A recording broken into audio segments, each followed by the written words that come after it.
Tando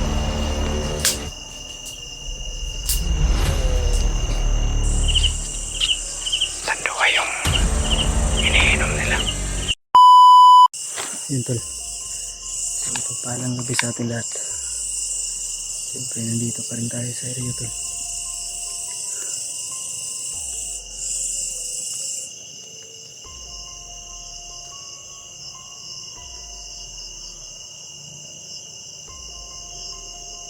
Hindi tayo ng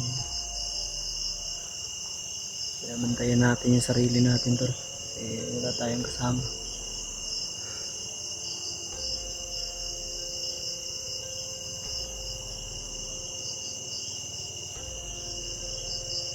Dahil naantok na tayo. Tayo papatalo sa antok. Nalbahanan na natin yung antok natin tol. Tahimik yung paligid.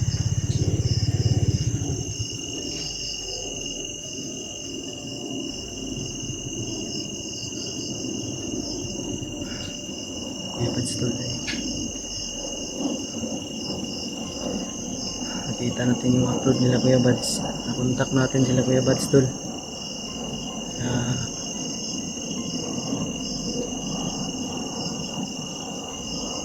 Nasa dalawang oras na lang yung lalakarin natin. Punta kami na Kuya Bads na magkita kami sa isang lugar na safety. Wala masyadong kalaban. Sila Remark naman tol ay makit na sila no. Kita natin yung last upload nila.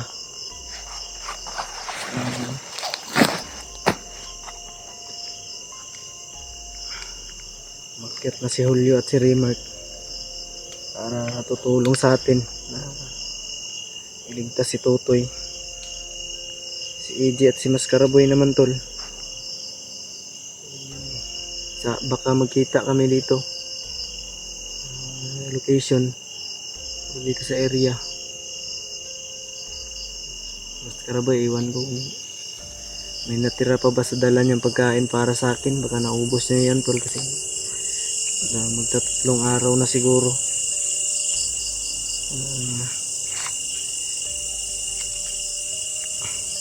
Umakyat galing siya bago siya umakyat magtatlong araw na siguro tol. Kuya Bads mga 2 araw o 4 na araw siguro.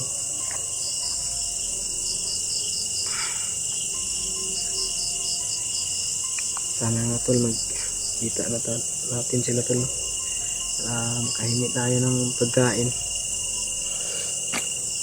Boots pala natin tol ay nandito sa bag kasi yung paa natin ay namamaga na. Medyo masakit sa paa pag laging naka-boots tayo. Delikado sa ahas pero hindi natin matiis yung hapde. Sakit ng boots natin. Paa ko ay namamaga na. Suot lang tayo ng tsinelas.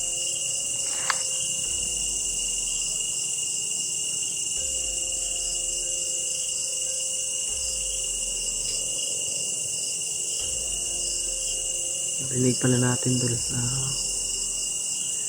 narinig natin sa mga kalaban nandito ay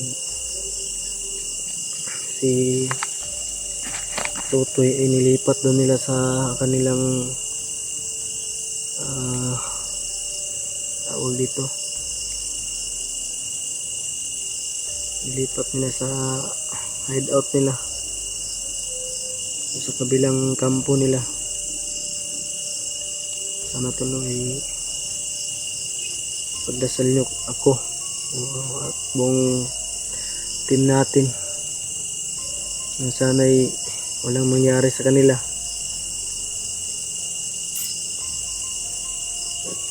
Maging success kami sa mission na gagawin namin ito. Si Alpha naman baka sa susunod na araw ay tutulong na rin si Alpha. Nakita natin sa live nila. Gawa ng sobrang busy siguro. Kaya intindihan na lang natin yung tao tol. Busy siguro sa pamilya niya. Focus muna siya.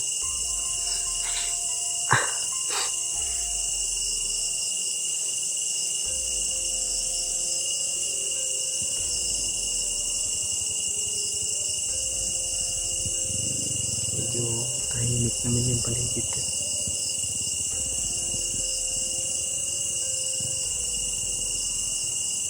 Lang tayo pa kumpiyansa. Baka may magpapatrolya ngayon. Nilalabanan natin yung antok natin tol. Nilalabanan natin para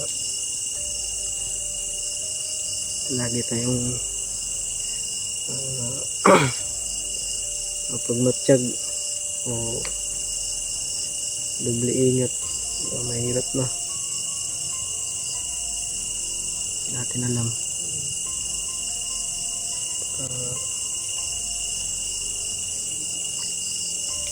sa paligid lang pala yung mga kalaban.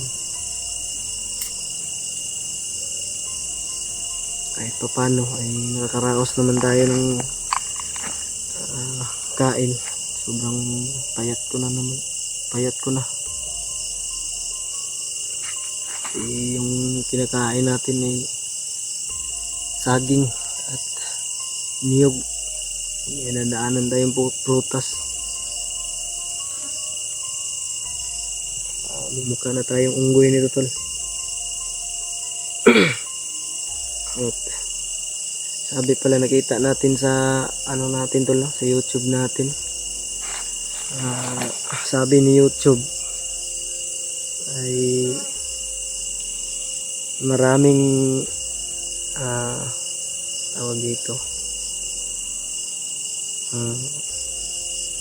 maraming tumitingin marami tayong viewers na tumitingin pero hindi nag-subscribe.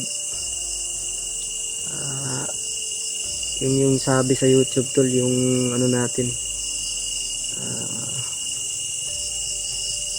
viewers, mas marami yung nanonood na hindi nag-subscribe.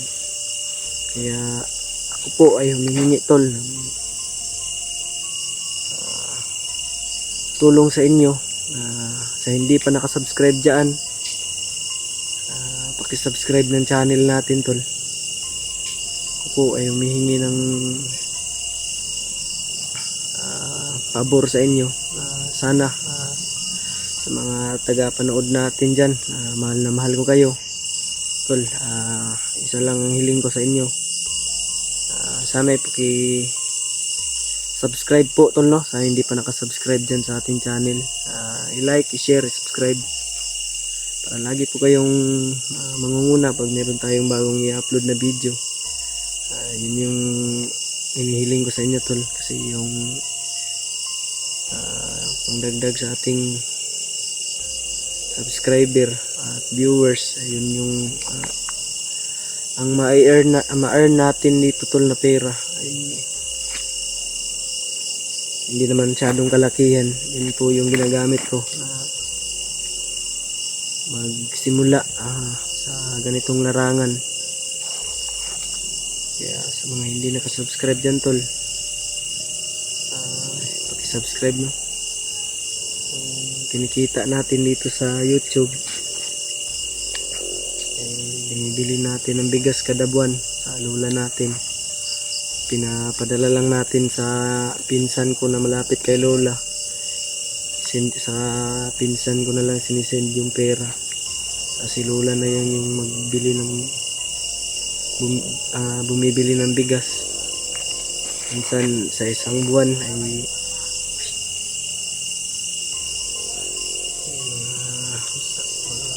tayong usapan sa di kalayuan talaga.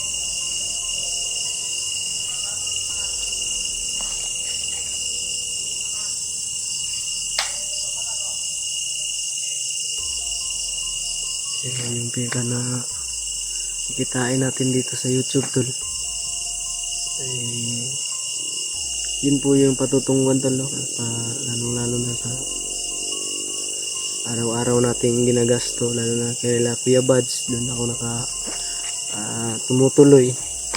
Siyempre nakakahiya naman kung hindi tayo bibili ng o abot sa kanila ng kahit kunting blessing tol. Nahiya naman tayo na hindi magbigay. Nahiya na nga ako kay Kuya Buds kasi sobrang bait niya sa atin.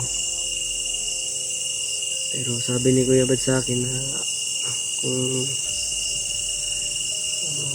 nangangailangan ng tulong, tutulong din daw siya. Napakabait na tao ni Kuya Buds tol. Isa po siya sa dapat nating tularan. Napakabait na tao, napaka-humble. Lalong sa lahat ay napakamatulungin. Yung message natin sa kanya, nag-message, nag-contact kami ni Kuya Buds. Pagbaba namin dito, pag tapos na yung mission namin, ay sabi pa niya sa akin na puntahan doon namin si Lola doon sa bahay namin o doon sa kubo ni Lola. Yan yung pinag-usapan namin ni Kuya Buds noon pa, nasa baba pa tayo. Ngayon tol, iniisip pa rin natin si Lola tol, yung ng kalagayan niya ngayon. Lalo na matanda na si Lola ko. Kailangan niya ng maintenance na gamot, tsaka aruga sa apo kasi alam naman natin matanda na si Lola. Sana tuloy madagdagan pa yung araw na makabanding natin si Lola. Hindi niya tayo iiwan kasi masakit lang sa part natin na isipin natin na nako, inuwan na lang natin tuloy emotional pa tayo dito.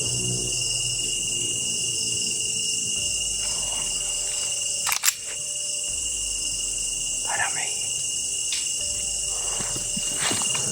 nagpapatrolya sa unahan tol. Patayin natin flashlight natin.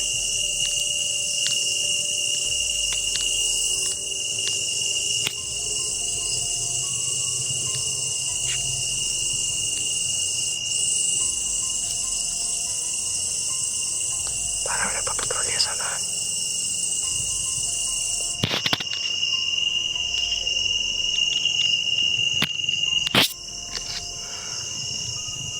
Yan tol. Parang nagpapatrolya sa unahan.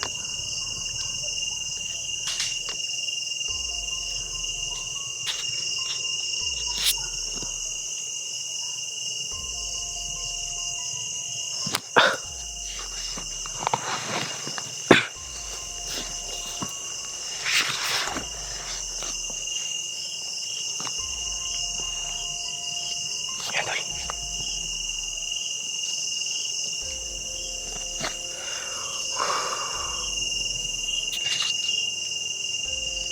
Papatrolya sa unahan tol. Kailangan natin impake yung gamit natin. Papatrolya.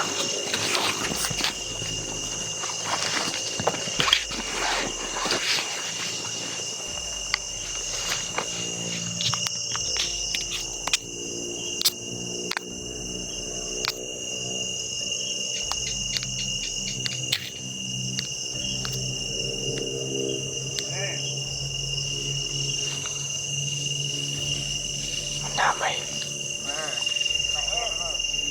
Ang dami tol. Dami.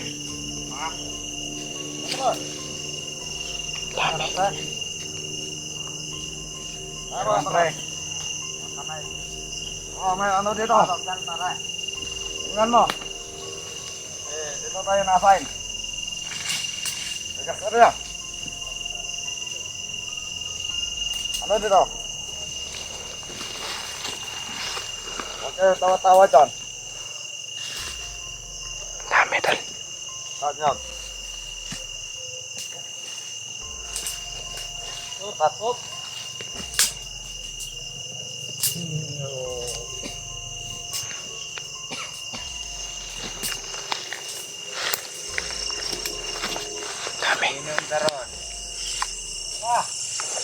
Mag-inom.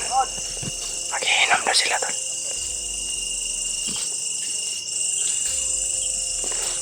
May isa pa dito sa likod. Yan o, mahina yung isa. Ito ni Kuya Bad, si PJ. Lang.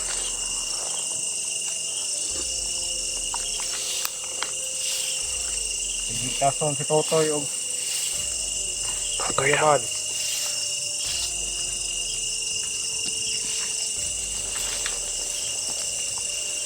Alam na nila tol na paakyat na kami.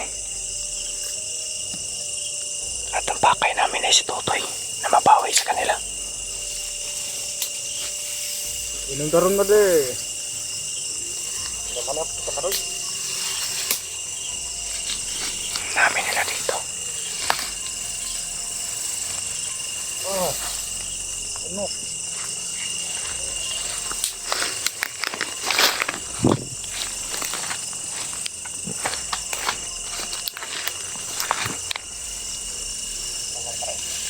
Sigitason ni si Totoy ni Kuya Bad sa PJ ba?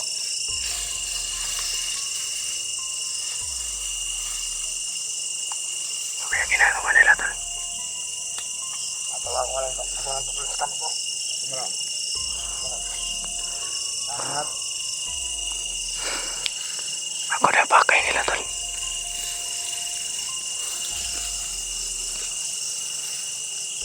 Kumara.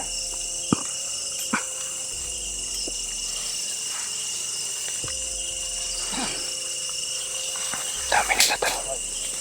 May mga samaan sa unahan.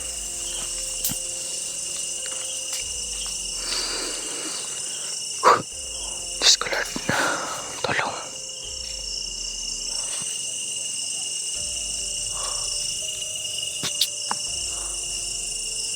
Buti lumayo na sila.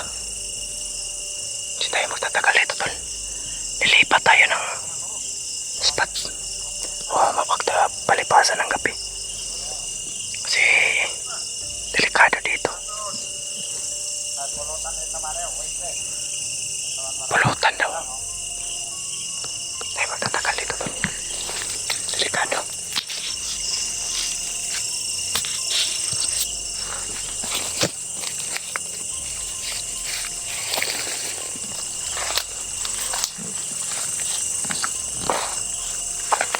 Ang dilim. Di maninag. Patayin natin yung ilaw natin.